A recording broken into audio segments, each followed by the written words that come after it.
Bonjour et bienvenue sur Mercredi. Je m'appelle Maude. Je suis une maman parfaitement imparfaite. Je chemine vers une parentalité consciente grâce à mes 3 enfants qui m'apprennent un petit peu plus chaque jour. Chocapic, née en 2013, Choupinette en 2015 et ma cacahuète en 2018. À travers mon blog Mercredi, je souhaite t'accompagner vers cette parentalité plus respectueuse du rythme et des besoins de ton enfant pour une vie de famille 100% plaisir et 0% culpabilité.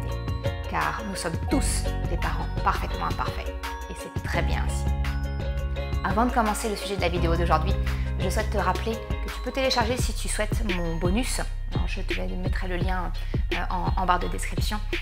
Mon bonus sur le guide de l'éducation émotionnelle. Parce que pour t'apprendre à savoir accompagner les émotions de ton enfant. Parce que quand tu es dans une démarche d'une parentalité bienveillante, positive, consciente, quel que soit le nom qu'on puisse lui donner, en fait la clé c'est vraiment les émotions. La capacité que tu as toi à reconnaître et gérer tes émotions, la capacité que tu as à accompagner ton enfant dans l'apprentissage de ses propres émotions pour pouvoir vraiment construire une relation de complicité et de confiance entre vous. Donc voilà, je te laisse télécharger le guide, je te l'envoie gratuitement par email, tu reçois tout ça et tu as à peu près, je crois, une 30aine de pages qui peuvent t'aider, c'est très complet pour vraiment t'aider à faire le tour de la question et être mieux équipé pour pouvoir accompagner ton enfant. Le sujet d'aujourd'hui, c'est le fait que mes enfants, quelquefois, ne veulent pas faire de bisous et je suis OK avec eux. Je ne considère pas que mes enfants soient mal polis. Bien au contraire, j'ose espérer que je les élève correctement pour vivre en société. Mais je fais vraiment le distinguo entre faire un bisou et être poli. Ce sont 2 choses différentes. Et par contre, le fait que je respecte leur choix de ne pas faire de bisous, c'est que je leur apprends la notion de consentement. Je leur apprends la notion que leur corps leur appartient. Ce n'est pas parce que ce sont des enfants que d'autres personnes peuvent disposer de leur corps à leur bon vouloir. C'est vraiment faire cette différence entre la politesse et le respect du corps et lui donner cette notion-là. Alors pourquoi est-ce que je souhaite insister chez mes enfants, et je t'encourage si tu le souhaites, si tu me regardes, si tu es d'accord avec moi à faire de même, pourquoi donner cette notion de respect du corps à nos enfants? Il y a 2 raisons à ça. La toute première, je vais dans un extrême, mais qui existe malheureusement, c'est la prévention des abus sexuels. On le sait, il y a beaucoup d'enfants qui malheureusement vont être confrontés à cette situation-là. Alors autant on ne peut pas prévenir, on ne peut pas faire vivre nos enfants dans une bulle et les protéger de toutes les personnes qu'ils pourront rencontrer et qui pourraient être malveillantes vis-à-vis d'eux. Par contre, on peut les armer pour détecter des situations qui ne sont pas normales et qui puissent dire non. Donc c'est vraiment le premier point. Le deuxième point, c'est que notre enfant, il va grandir et ça va être aussi une forme de prévention pour sa vie d'adulte. Que ce soit, je ne sais pas si tu as constaté, mais là ces dernières années, les langues se délient quelque part, les voix se font entendre avec le phénomène balance ton porc, ou voilà, toutes ces femmes qui disent mais ouais, mais moi aussi, on a eu un comportement déplacé vis-à-vis de moi et je n'ai pas su réagir. Donc pour moi, c'est aussi une forme de prévention dans leur vie d'adulte pour ma fille, pour qu'effectivement, elle sache dire mais non, mais tu n'as pas le droit de me toucher comme ça, je t'ai pas dit que tu pouvais me toucher, ou voilà, qu'elle sache le faire, et pour mes garçons aussi.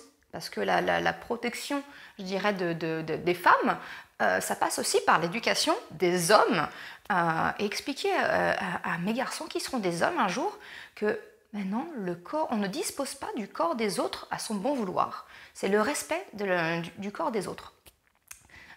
Donc de la même façon que ça semble tout à fait logique quand je le dis, pour tout à chacun qu'effectivement, quand une femme dit non, c'est non. C'est pas un oui déguisé, c'est non.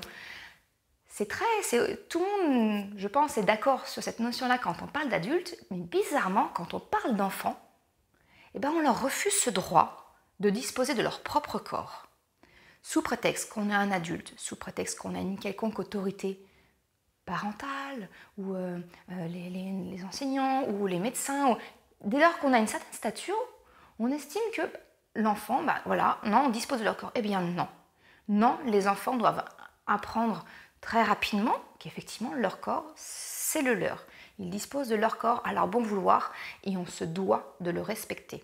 Donc moi j'apprends ça à mes enfants pour vraiment les armer si jamais malheureusement ils faisaient une mauvaise rencontre dans leur enfance d'une personne qui a des intentions déplacées vis-à-vis d'eux, qu'ils sachent dire non ou le signaler.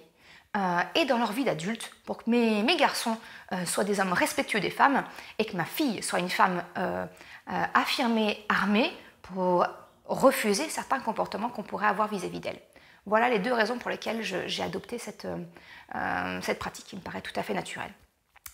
Alors tu vas me dire, ok, mais d'accord, mais concrètement, comment on fait? À partir de quel âge on peut commencer à en parler? J'ai envie de te dire que la première des choses, c'est que tu peux commencer dès le début, dès que ton enfant est un bébé. Il suffit de verbaliser les choses. Par exemple, un bébé, c'est vrai que comme a priori, je vais y revenir, mais comme a priori on peut se dire il ne communique pas, je ne peux pas savoir s'il veut ou s'il ne veut pas, on le prend comme un sac à patates, j'ai envie de te dire, tiens, je te prends, pof, je vais te changer la couche, tiens, je te fais le soin du nez. C'est hyper violent, enfin je veux dire. Donc tout de suite, tu peux prendre l'habitude de te dire, ok, attends, là, maintenant, c'est l'heure, on va aller changer la couche, on va aller faire le soin de nez. Donc tu vois, je te fais des signes en fait. Moi, c'est ce que j'ai adopté avec mes enfants pour diverses raisons et je pense que ce sera l'objet d'une autre vidéo, d'un autre article que je ferai sur le blog. Mais je pratique la langue des signes issue de la LSF, donc la langue des signes française, et je l'emploie pour communiquer avec mes enfants dès qu'ils sont tout petits. Je sais que mon aîné, Chocapic, il a signé, il devait avoir 8 mois, où il reproduisait les signes.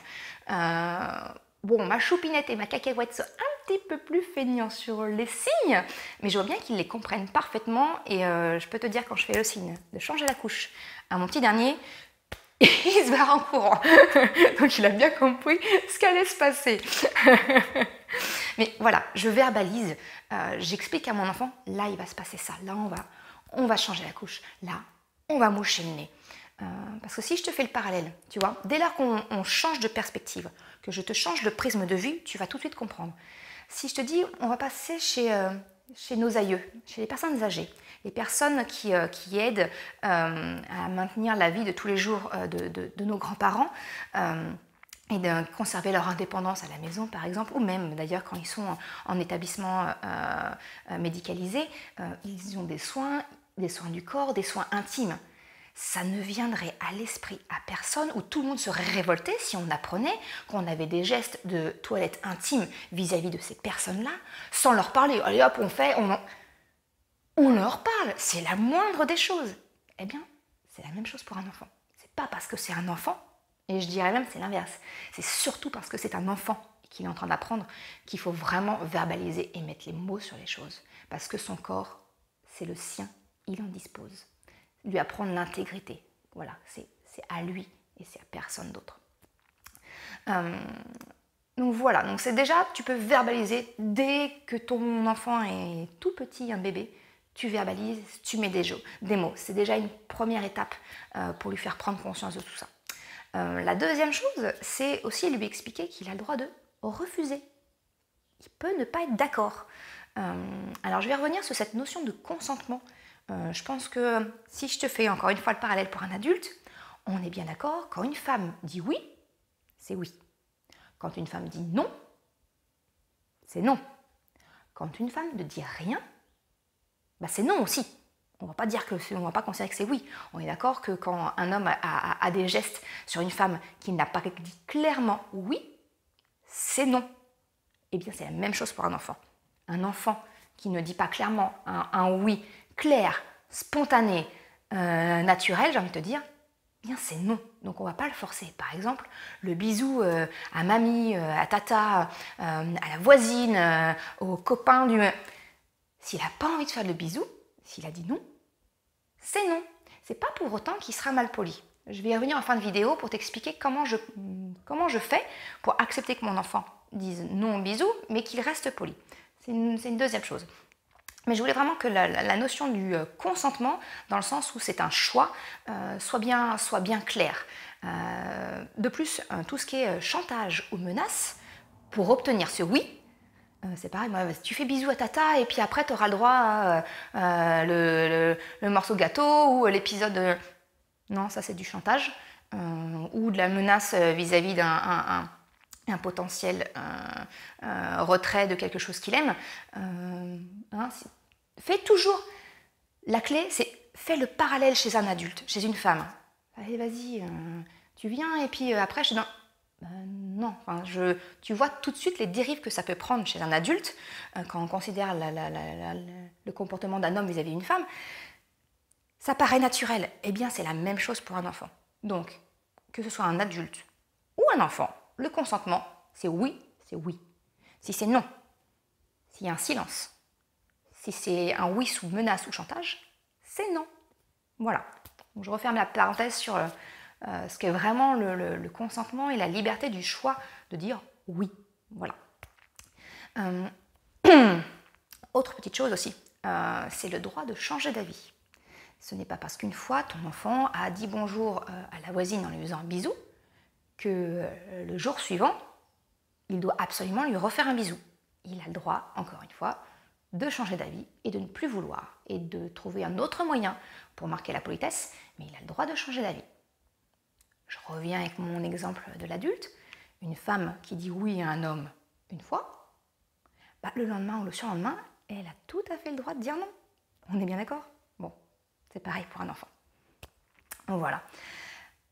Dans le quotidien de ta vie, il y a plein d'occasions pour vraiment ancrer cette leçon du respect du corps de l'autre et de son corps à ton enfant.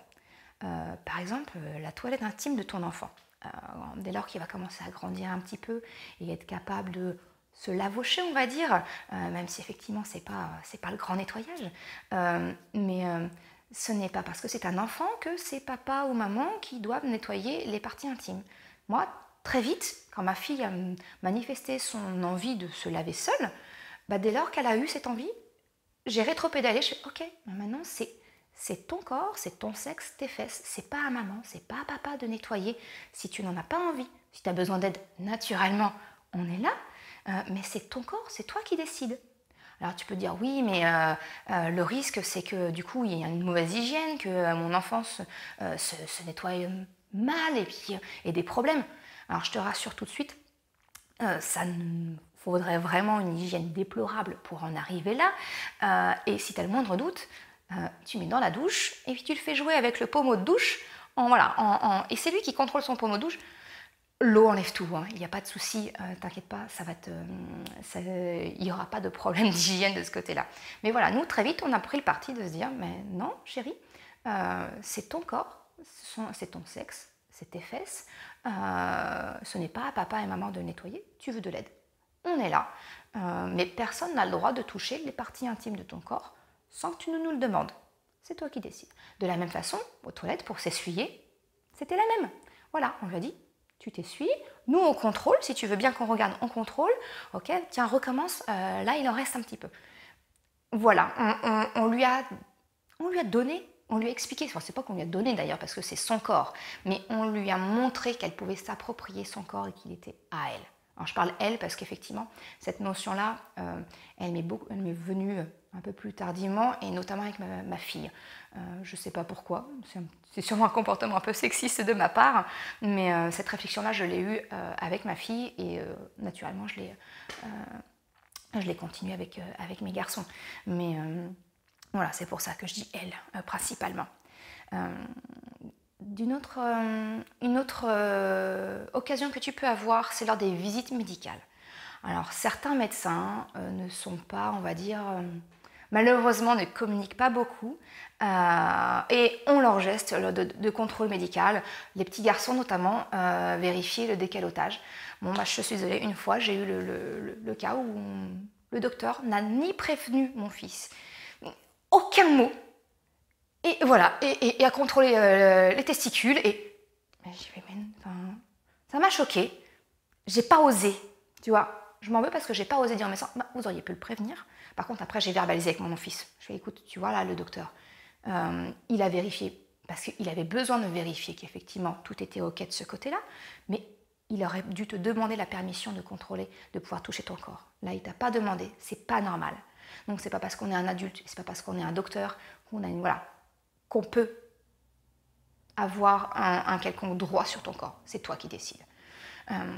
Donc voilà, donc c'est aussi une situation où tu peux verbaliser, de la même façon que tu vas verbaliser, dire ah, tiens là il regarde tes oreilles, il regarde ta bouche, il écoute ton cœur. Voilà, et c'est exactement la même chose. Tu verbalises, tu lui donnes, tu lui apprends à prendre le contrôle de son corps et à accepter ou non les contacts. Et alors le dernier point, les contacts physiques plus quotidiens, tout ce qui est câlin et bisous, ça naturellement c'est une bonne source pour lui apprendre qu'il a le droit de refuser et que tu supportes son choix. Alors par exemple, 2 enfants, tu vois, il y en a un qui est un petit peu sur la réserve et l'autre qui est très expansif, qui fait des câlins. Je ne sais pas si tu as remarqué, mais naturellement les parents vont dire non mais là il n'a pas envie que tu lui fasses un câlin, laisse-le tranquille. On a naturellement cette attitude-là quand il s'agit de 2 enfants. Mais bizarrement, quand c'est un adulte qui veut faire un câlin ou un bisou à un enfant, eh ben, on n'a pas la même réaction. Pourquoi? C'est pas logique. Tu vois, donc je pense vraiment que de la même façon que tu apprends à ton enfant vis-à-vis de cet autre enfant que tu respectes le corps de l'autre et l'autre respecte ton corps. Voilà, ça marche dans les 2 sens. Donc première leçon. Et la deuxième, donc ce fameux câlin et bisou, ben d'accord. Comment on fait alors pour que notre enfant marque la politesse du bonjour, mais s'il refuse de dire, de faire un bisou? Ce sont 2 choses différentes. Est-ce que toi, en tant qu'adulte, une personne que tu ne connais absolument pas, ou même que tu connais, mais tu n'as pas envie, elle a mis trop de parfum, elle sent fort le parfum, ou alors elle pique un peu. Est-ce que toi, tu as toujours envie de faire la bise à quelqu'un? Je pense, en toute honnêteté, en tout cas moi, il y a des fois, j'ai pas trop envie quand même. Ben, c'est pas grave, dis bonjour, salut, tu vas bien? Voilà, la politesse, elle peut se faire autrement. Donc moi, mes enfants, quand je vois qu'ils refusent de faire un bisou, c'est ok. Je leur rappelle la règle. On a 3 moyens de dire bonjour. Bonjour, le dire. Bonjour, le signer. Bonjour, le bisou. Voilà. Alors, au tout début, le bonjour, c'était pas tant le bonjour avec le vrai signe de la LSF. Mes enfants faisaient bonjour avec la main. Et pour la petite anecdote, des fois, mon fils, Chocapic, n'était vraiment pas disposé à dire bonjour et ne voulait pas dire bonjour. Mais il y a des règles. Dans la parentalité consciente, ce n'est pas laisser l'enfant, voilà. Moi, les règles, la politesse, c'est quelque chose de primordial. Donc, il devait absolument dire bonjour. Donc, je lui demandais au moins de faire le signe. Et au lieu de faire le signe franc, volontaire, mon fils, il faisait, voilà. Il me faisait le bonjour avec juste son petit doigt. Mais c'est pas grave, c'est ok, tu vois. Il intégrait le principe que, on rencontre quelqu'un, on dit bonjour. Et t'as pas besoin de faire de bisous pour ça. Voilà un petit peu ce que je voulais te partager par rapport à ça. Et le dernier élément, c'est que si tu veux en parler avec tes enfants, voilà, si le sujet te plaît et que effectivement c'est quelque chose que tu veux instaurer avec eux, je te recommande un livre. Alors c'est le livre de Soline Bourdevert-Vessière. Je peux te faire un bisou. Il est extra, ce livre, parce que justement, il reprend toute la notion de consentement. C'est une petite fille, Castille, qui explore les différents types de bisous, les bisous tout doux câlins de maman, les bisous cactus de papa qui piquent, les bisous bruyants, ceux qui font des grosses macs dans les oreilles. Ça, c'est une dédicace à ma maman. Les bisous chocolat, les bisous esquimaux, qui d'ailleurs détruit un peu le mythe que le bisou esquimau, c'est avec le bout du nez. Ça, je vous en dis pas plus, je vous laisserai le regarder dans le livre. Et cette notion qui m'est si chère, de pouvoir dire non, avec le rappel que voilà, quand on dit oui, c'est oui, quand on dit non, c'est non, et quand on ne dit rien, c'est non aussi. Donc c'est un bon support. Les livres, de toute façon, c'est toujours un bon support pour parler des choses avec les enfants. Donc je te recommande ce livre-ci. Alors il est aux éditions Il était un bouquin. Voilà, je te mettrai pareil le lien dans la barre de description, mais je te le recommande, il est rigolo. Et mine de rien, il aborde un sujet qui, à mon sens, a toute son importance, parce que je te rappelle le pourquoi j'accepte que mes enfants aient le choix de faire un bisou ou non, et que je l'accepte complètement, et que pour autant mes enfants sont tout à fait polis. C'est la prévention des abus sexuels et la prévention dans leur vie d'adulte, que mes garçons sachent qu'effectivement on respecte le corps de l'autre, on n'en dispose pas, et que ma fille sache qu'effectivement personne n'a le droit de disposer de son corps sans son consentement. C'est les deux points importants. Voilà, c'était ma petite contribution sur le sujet. J'espère que ça t'a aidé, ça t'a donné matière à réflexion. Après, on est d'accord ou pas d'accord? Voilà, c'est juste que c'est mon petit partage du jour. Voilà. Si tu as aimé cette vidéo, je t'encourage à l'aimer, la commenter, la partager pour semer quelques graines de bienveillance pour d'autres parents qui pourraient découvrir ainsi cette troisième possibilité d'éducation entre le laxisme et l'éducation autoritaire, domination. Il y a cette troisième phase, cette troisième possibilité qui est l'éducation consciente, comme j'aime l'appeler, qui vraiment est basée sur la coopération en fait, avec ton enfant. On est sur un pied d'égalité. On se met toujours au même niveau. Voilà, écoute, je te souhaite une bonne journée. À bientôt. Salut!